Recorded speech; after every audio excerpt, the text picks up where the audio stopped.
Hello and welcome, fellow survivors, to Operation Rescue Rick.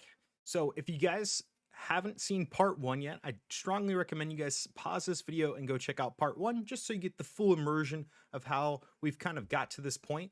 But we were helping PickleRick2, one of my friends here, to help defeat level 27 walkers.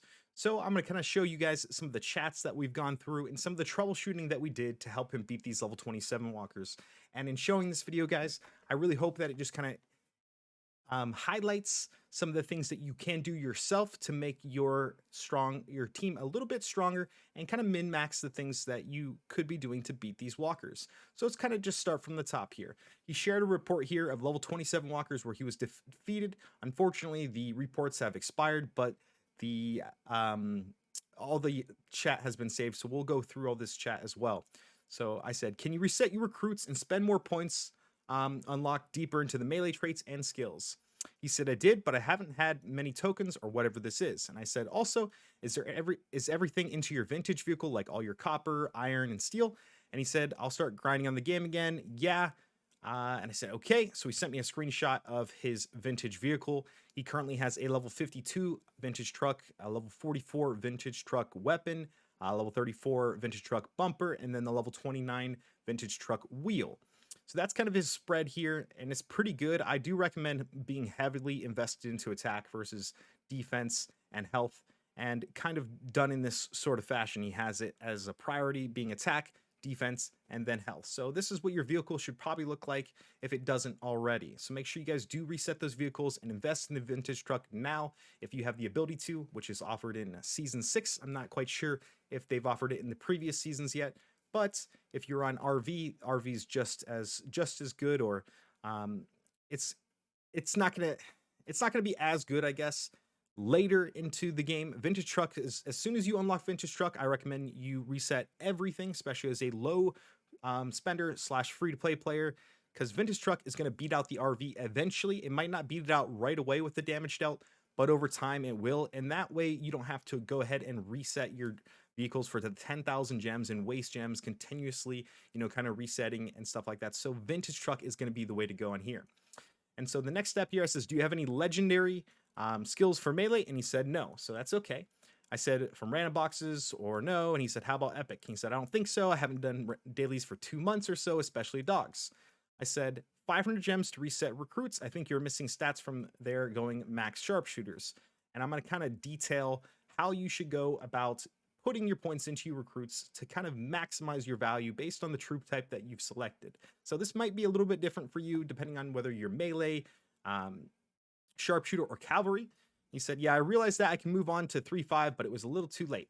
So I sent him these screenshots of my personal recruits. And the way that you're going to want to kind of set this up is you're going to want to go 3 out of 5 out of each of everything here. And you're going to go 5 out of 5 on the way down if you're melee.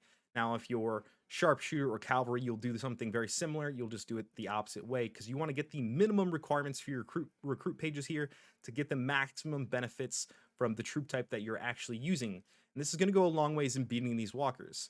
So I sent him the screenshots, and this is more. I only got 3 out of 5 damage reduction. We went 3 out of 5 on the rest, and it's really important on that second page there that you just go 3 out of 5 for everything, because you get deeper into it, you're going to get down to the point where you're here, and you get to the damage dealt bonus, which is 3 out of 5 as well. But on the left-hand side, you can actually start getting 6 out of 10 on your next couple upgrades when you're using these recruits. Now, this is going to require a little bit higher level recruit to get deeper in and use the points more efficiently like this, but the general idea is there, and I hope this kind of helps you guys with your recruits. So I told him to spend like this. It's 500 gems to reset, which is pretty nominal fee for all things considered. I also said that's like 1 scavenger camp, so I sent him a screenshot of me getting a minimal occupation of a scavenger camp in season 6, which was 800 gems, so it kind of paid for itself with the recruits. I said, put your level 17 belt on Morgan. So he is using Hometown Heroes, and if you're using Hometown Heroes, Morgan is actually quite strong. He's going to be the strongest out of the 3 survivors, and he's actually going to be best if you put him in the front and equip him with your best gear. So he sent me a little screenshot of his recruits as well. This is kind of how he had his stuff broke down. So he actually went ahead and fixed everything, and now he's proceeding properly because he is a melee troop type. His troop type is melee, And then so I said, okay, good. Next few levels will just increase your strength a lot. Just keep spending like that. And he said, I'll start upgrading statues too. I said, is your F1 research complete? And then he was asking, or should I not? So I can save flasks for T10 melee? I don't know. And then I said, I would save flasks for T10 melee. You have to bite the bullet and start saving. I know you can do it because I know you guys can do it too. It's going to be a little bit difficult to start saving those initial flasks. And I know you're going to want to spend it on your season 2 research and you're going to want to spend it on your statues. But I strongly recommend that you guys go for gold and you get your tier 10 as soon as possible. So that's going to require you to be patient and save up a lot of those flasks so that you can actually unlock it. So he did send me a screenshot of his research. His basic combat's 97%. And he also has his March Q at 100%, which is your minimum requirements. You only need your March Q at 100% because the way that I recommend people build is that your F1 is your strongest by far, and you'll start to kind of descend those ranks and make the other one stronger. But first and foremost, all your resources or the majority of your resources should be spent in making an amazing F1 so that you can kind of beat some of these zombies sooner than you would if you didn't invest your resources this way. So he sent me that. I said, yes, it looks nice. That is good. And then he said, hope so. Can you send a screenshot of the combat tab survivors? And PickleRick2, he says, by the way, ladies, I'm single. He put his IG up here, sly it up. I don't know if you guys want to check him out. PickleRick, he's a pretty good looking dude. You guys want to, check him out. So here is his survivors. He is Morgan, Militia Rick, and Errant Shane. They're all 5 stars. And he does have an epic belt, or I'm sorry, he has a legendary belt on his Militia Rick and a legendary belt on his Morgan, and then he's all epicked out on the rest of the pieces. Now, the only 2 differences between the belts that he chose was one was level 4 or level 9, I believe, and then one of the belts was level 17. I recommended that he put it on his Morgan because Morgan is going to do the greatest amount of damage to these walkers when you're trying to beat them. So Morgan in the front, and then Morgan with your best gear is going to be the absolute best way to run your hometown heroes formation.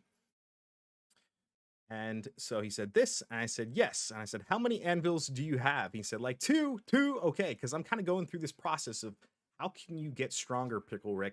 What are we going to do for you? How can you do this? And so I asked him how many gems he has, and he says, I couldn't play the last 2 lines we crossed, not many. He sent me a resource page of what he kind of was looking at and what he had, and I was kind of just doing my best to see what resources were available so that we could help him beat this.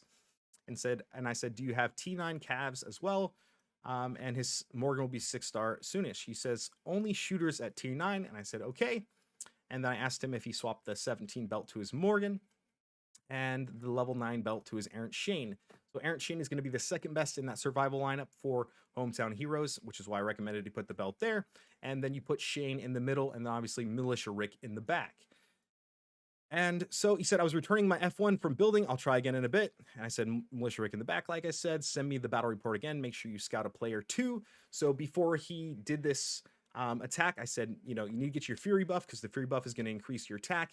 And also make sure you have your 20% and 20% defense buffs applied as well. And he said, yeah. And he actually, and I wish I got the recording of this because it was so cool to watch him do it because he was getting defeated on it prior to these small adjustments that we made. And if you guys ever need any help as well, you can always message me in the Discord. The links will be in the description below, and you guys can direct message me. We can do something very similar. We can walk through and kind of troubleshoot, if you will, what you can do to make your team stronger and how to beat some of these zombies and how to move a little bit more efficiently. And so he sent me the coordinates of his base and he said, you can watch. And I said, okay, here we go. And then he sent the little emoji like, oh my gosh. And then he sent me the victory for his level 27 zombies. So just from the small little adjustments, moving his Morgan Rick to the front, equipping his legendary belt to the Morgan, the proper one, moving Errant Shane to the middle, and going through some of his recruit buffs and making sure that the troop type was maxed out. I'm sorry, I lost for words there. Maxed out in the proper troop type was the differences that made him beat this level 27 zombies here. So I said, oh my God, good job. Nice job, bro. So that was it. And I hope you guys enjoyed this little episode. I really want to keep pushing out little things like this when players come ask us for help and see how we can kind of help them move forward and do their best to beat these zombies or whatever it is, that you guys need help with. So I really enjoy making this sort of stuff, and I really enjoy helping you guys. So I hope you guys enjoy this video. Make sure you guys like, comment, subscribe. Let me know what you'd like to see in the next video. And what do you guys think about the new lighting? I got some new lighting here. It's pretty cool. It's pretty wild. I'm very happy. We're having a lot of fun with TWDS right now, and a lot of cool things are happening behind the scenes. And I'm just so excited right now. So you guys get out there, pwn some noobs, stay awesome, fellow survivors, and we'll see you in the next. Peace. Doof.